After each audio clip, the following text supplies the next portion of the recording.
ঈশ্বরদীর ভবানীপুরে college ছাত্রী জামেলা খাতুনকে অপহরণ করে ধর্ষণ ও শ্বাসরোধ করে হত্যার পর দাদি সুপিয়া বেগমকেও নৃশংসভাবে হত্যা করা হয়েছে। নৃশংস এই হত্যাকাণ্ডটি ঘটেছে শুক্রবার মধ্যরাতে জয়নালের বাড়ি ও বাড়ির নিকটস্থ সরিষা ক্ষেতে।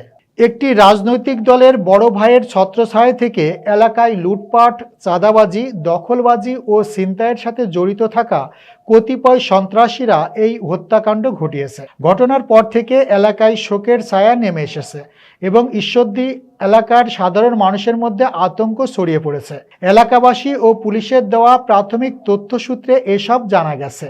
সূত্রমতে শনিবার সকালে ঈশ্বরদীর দাসুরিয়া ইউনিয়নের ভবানীপুর গ্রামে জয়নালের বাড়িতে পরিবারের সদস্যরা নিজ বাড়ির নিকটস্থ সরিষা ক্ষেতে জামেলার মৃতদেহ পড়ে থাকতে দেখে চিৎকারে ফেটে পড়ে। এ ঘটনার পরপরই বাড়ির উঠানে দাদি সুফিয়ার মরদেহ পাওয়া যায়।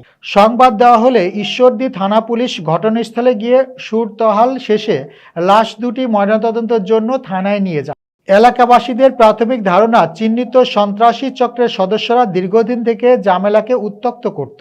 ঘটনার দিন রাতে তারা দাদির কাছে ঘুমিয়ে থাকা জামেলাকে অপহরণ করার চেষ্টা করলে দাদি সুপিয়া বেগম বাধা দেন। এতে সন্ত্রাসীরা ক্ষিপ্ত হয়ে দাদিকে হত্যা করে। পরে তারা জামেলাকে অপহরণ করে নিকটস্থ সরিষা ক্ষেতে নিয়ে গণধর্ষণ শেষে শ্বাসরুদ্ধ করে হত্যার পর পালিয়ে যায়। নিরপরাধ এক তরুণী ও তার বৃদ্ধ দাদির নির্মম মৃত্যুর ন্যায় বিচার নিশ্চিত করার জন্য প্রধানমন্ত্রী ও স্বরাষ্ট্রমন্ত্রীর জরুরি হস্তক্ষেপ দাবি এখন এলাকার সবার মুখে মুখে।